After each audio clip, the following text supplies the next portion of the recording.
keblabasan. Nuduh Syiah, padahal yang dituduh Syiah itu jelas-jelas orang NU loh. Bayangin saja. Kalau dia tuh katanya alim, tapi jelas dia tuh salah. Assalamualaikum, selamat pagi. Kemarin kita dipertontonkan. Ada 1, 2, 3, 4. Banyak lah. Banyak. Tapi yang paling menonjol ini kan bisa dibilang apa ya? Mereka ini bisa dibilang turunan orang hebat. Ada juga bisa dibilang sepuh. Ada juga yang agak muda.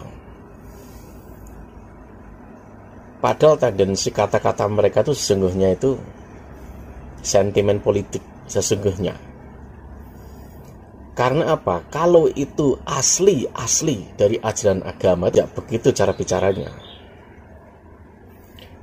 Dari mulut-mulut mereka ini berbicara nuduh PKI, nuduh Syiah, nuduh Dajjal, nuduh kafir. Pokoknya kata-kata mereka itu aduh.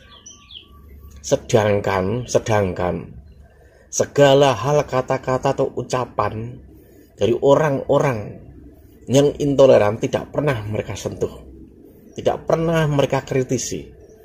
Selalu orang-orang atau pihak-pihak yang berseberangan secara politik, dengan mudahnya mereka berbicara seperti itu. Ini ada satu video dari sesepuh dari pelosok, Kiai Sepuh NU lah termasuk. Jadi kata-kata beliau ini sesungguhnya apa? Beliau ini memuji Kiai Said, tapi maknanya itu bisa luas. Maknanya bisa luas. Dan ini memang terjadi kepada banyak orang. Walau bajunya ulama, tapi kata-katanya itu seperti apa yang dikatakan Kiai ini. Ini lihat. Termasuk sesuatu yang langka. Biasanya harus mampu Jakarta ini kan ngaji niku abot. Kula niku tahun 61 kali Pak Yasin almarhum Blitar. Sowan Kiai Wahab wonten jalan Kebun Sirih nalika semanten. Tuamune kathah kiai-kiai macam-macam zaman semanten. Lah roh Mbah Yasin niku Kiai Wahab, Pak Yasin sini. Ngapain jenengan kok di sini? Ini kan Jakarta. Kiai itu kalau sudah masuk Jakarta jadi bajingan. Luar biasa kan? Kaget banget saya kok sampai begitu. Masa toh Yai Pak Yasin? Iya. Ini coba lihat, dengarin saja ini. Bentuknya orang-orang yang kumpul di sini nih katanya. Alhamdulillah. Wah, saya yang lucu. Ya Allah, Insya Allah luar biasa. Kiai-kiai NU zaman kuno kayak begitu itu. Inilah Pak, ini yang harus kita angan-angan. Kiai Wahab kayak begitu. Terus setelah itu, dah sekarang tamu-tamu silahkan untuk pulang. Saya tak jalan-jalan sama tamu saya ini, Pak Yasin. Otomatis karena saya bersama Pak Yasin, saya katut. Wa in kuntu sakhiran khina idzin. Tapi karena saya bareng Pak Yasin katut. Tidak melaku-melaku ternyata dulan yang ngomai Menteri Agama yang barusan dilantik, yaitu Kiai loh, penggantinya Gus Wahib dulu siapa ya? Pakai Sasatin ya? Kiai Sawuddin Zuhri. Udah, akhirnya masuk. Assalamualaikum warahmatullahi wabarakatuh. Kupuh Kiai Sawuddin kerawan Kiai Wahab. Akhirnya pamit itu tidak boleh. Jamaah dulu. Jamaah maghrib saya ingat pada waktu itu. Jamaah senganim. Bismillahirrahmanirrahim. Alhamdulillah. Saya cerita dulu. Cerita. Di tengah-tengah telah berhenti. Kalau gak Kiai Wahab gak pantas sama saya. Ya Allah, ya Allah. Kiai-kiai NU zaman dulu itu kayak begitu itu. Tapi jangan tanya akidahnya, hatinya luar biasa. Pokoknya tidak mungkin menjauh dari NU dan masuk di dalam NU benar-benar ikhlasun mukhlisun lillahi subhanahu wa ta'ala. Ini yang sebenarnya kita semua harus belajar. Nah, kiai bajingan, ya kan? Jadi ini maknanya itu luas. Jadi orang, ulama atau kiai atau apapun lah, atau ustadz atau siapapun, dia bisa berubah hanya karena bersentuhan dengan kepentingan politik. Kiai Sepuh ini berbicara, kiai jika masuk Jakarta akan jadi bajingan. Walau ceritanya ini berkisah soal beliau menemui Kiai Wahab Hasbullah.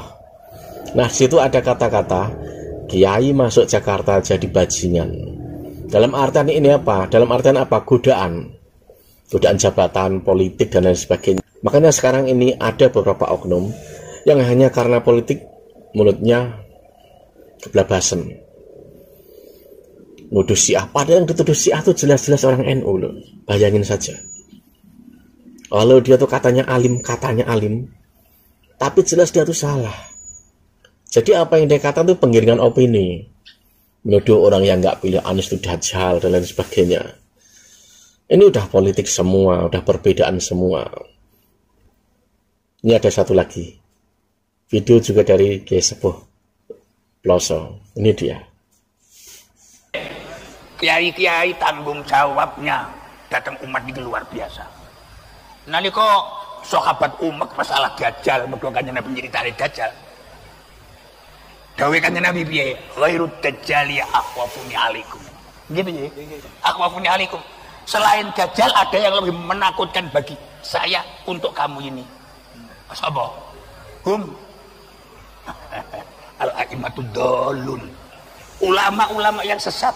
Apa ini dong ulama kok sesat bayangno. Lek Kanjeng Nabi wae bayangkan saja. Berarti kalau orang merasa dirinya alim, dia harus hati-hati. Kontrolnya harus kuat. Jangan sampai untuk apa? Mantolabal ilmal yuman ya bisufaha yukasiru bil ulama au ila akhiri au liyasrifa biwujuhan nasiri falyatabawa maq'adahu minan nar. Inilah yang menakutkan kan ini. Jadi kalau jenenge kiai mesti penak, bebas neraka pasti belum tentu. Ancaman maneh mesti besar sekali. Oke, mungkin kita sedaya wilujeng. Nah, ini dia. Ada yang lebih berbahaya daripada dajjal, yaitu ulama sesat yang menyesatkan. Sekarang ini terjadi. Ulama sesat dan menyesatkan. Di pikiran kita, di pikiran kalian ya. Pasti kalau mendengar ulama sesat, pasti pikirannya apa? Ulama yang bersekutu dengan setan. Ulama yang melenceng karena dia mengajarkan sesuatu, menabrak norma, ritual-ritual sesat. Cara berpikirnya seperti itu kan. Padahal nggak begitu juga. Ulama sesat dan menyesatkan. Saat ada ulama berbicara untuk orang kalau nggak milih A, B, C, D, itu dajjal itu sama. Ulama sesat. Kenapa pakai kata ulama? Pasti berarti orang itu tetap pakai dalil. Orang itu tetap pasti kelihatan alim. Padahal itu hanya dipakai untuk kedok. Ulama sesat dan menyesatkan. Katanya aja ulama, berarti dia itu juga pintar berdalil. Dan menyesatkan. Menyebar fitnah. Ya kan? Dia nggak tahu sejatinya apa dia berbicara. Menuduh si A, menuduh A, B, C, D. Ya itu. Kita ini kan ketipu kan. Ada orang berbicara, dia itu pintar dalil. Dia akui dalilnya pintar, hebat. Tapi ada yang sesat. Ada yang sesat. Gitu loh. Dan repotnya menyesatkan. Nah ini lebih bahaya daripada dajjal. Dan ini bisa dibilang terjadi di saat ini. Saat kemarin juga ada.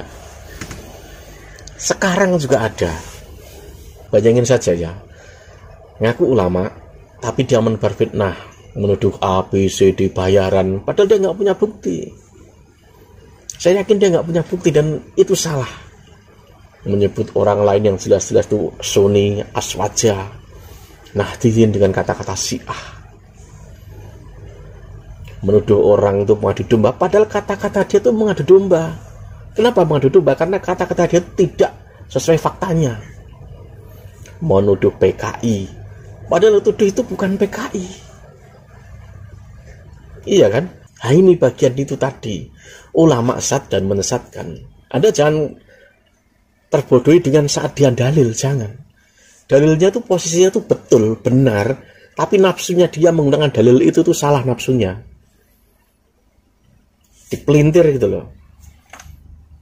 Seakan-akan sesuai dalil, padahal tidak. Padahal dominasi di pikiran dia, pikiran yang sesat itu. Karena dominasi, karena sentimen politik. Kenapa bisa dikatakan begitu ya? Tadi itu, padahal banyak hal celah di samping dia, teman-teman dekat dia, dan jelas-jelas itu salah. Dia diam dan selalu mengkritik, memfitnah, menuduh dengan sebutan PKI Syiah, pengadu domba, bayaran dan lain sebagainya. Padahal kata-kata itu 100% salah. Dia nggak punya bukti, nggak punya fakta, karena memang tidak sesuai apa yang dia katakan.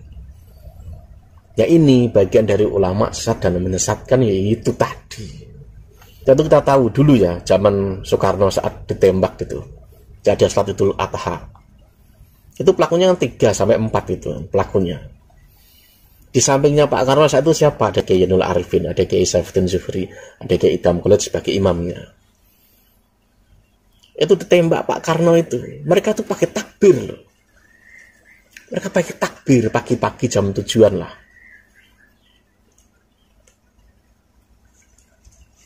Akhirnya selamat gitu loh. Dari pengakuan yang diinterogasi itu, dia ketahuan orang mana, DITII, orang yang ingin mendirikan negara Islam, anak buahnya Kartosuwiryo.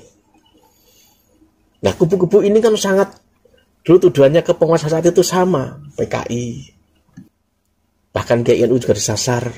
Ini golongan-golongan yang hampir sama dengan yang sekarang ini, walau beda. Dan yang unik dari pengakuan pelaku itu, mereka tuh bingung saat mau menembak itu ternyata apa, tiba-tiba Pak Karno katanya menjadi 2. Itu fakta dari pengakuan pelakunya.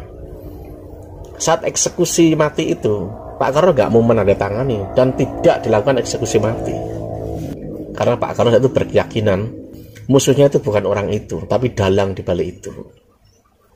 Itu hasil dari ulama asal dan menyesatkan juga, makanya mereka begitu merasa jihad. Sama kan mirip dogma-dogma orang teroris itu, sama, hampir sama. Makanya benar itu, sangat benar ceramahnya Kiai Sepuh di Ploso itu. Ada yang lebih menakutkan daripada Dajjal, yaitu ulama yang sesat dan menyesatkan. Oke, sampai sini. Wassalam.